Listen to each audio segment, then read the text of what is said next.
Chères adhérentes, chers adhérents, je vous propose de voir ensemble aujourd'hui l'accord de performance collective. Le principe. L'employeur ne peut pas baisser le salaire en raison de la pandémie du Covid-19. Le Code du travail protège les éléments essentiels du contrat de travail, dont le salaire. Il existe 2 exceptions à ces règles. Les raisons économiques peuvent entraîner une baisse de salaire individuel et l'accord de performance collective. Dans l'APC, l'idée c'est qu'employeurs et syndicats ont la possibilité de conclure un accord qui répond aux nécessités liées au fonctionnement de l'entreprise, à préserver ou à développer l'emploi. L'APC permet d'aménager la durée du travail, la rémunération des salariés, de déterminer les conditions de la mobilité professionnelle ou géographique interne à l'entreprise. Bien plus qu'un aménagement, l'accord de performance collective permet ainsi de déroger à la convention collective applicable dans l'établissement sur ces différents thèmes.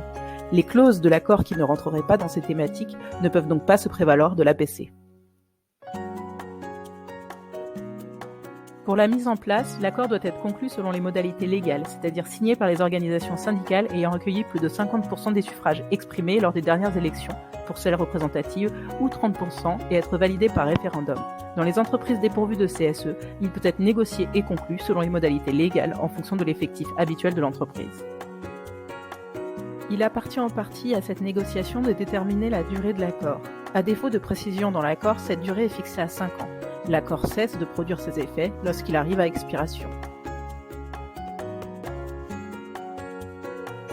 Les accords de performance collective doivent faire l'objet d'un dépôt en ligne sur la plateforme mise en place par le ministère du Travail. En revanche, compte tenu des informations confidentielles qu'ils sont susceptibles de comporter, ils ne sont pas rendus publics.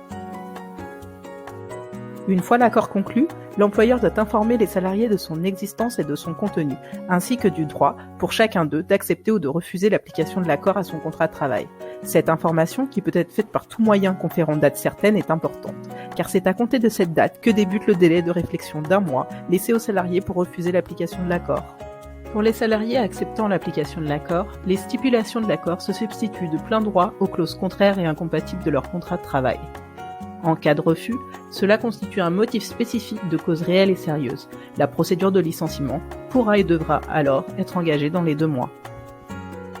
Pour tout renseignement complémentaire sur ce sujet, n'hésitez pas à me contacter. Je vous remercie pour votre attention, en espérant que cette vidéo vous soit utile. Je vous invite à vous abonner à notre chaîne YouTube pour plus de vidéos. À bientôt!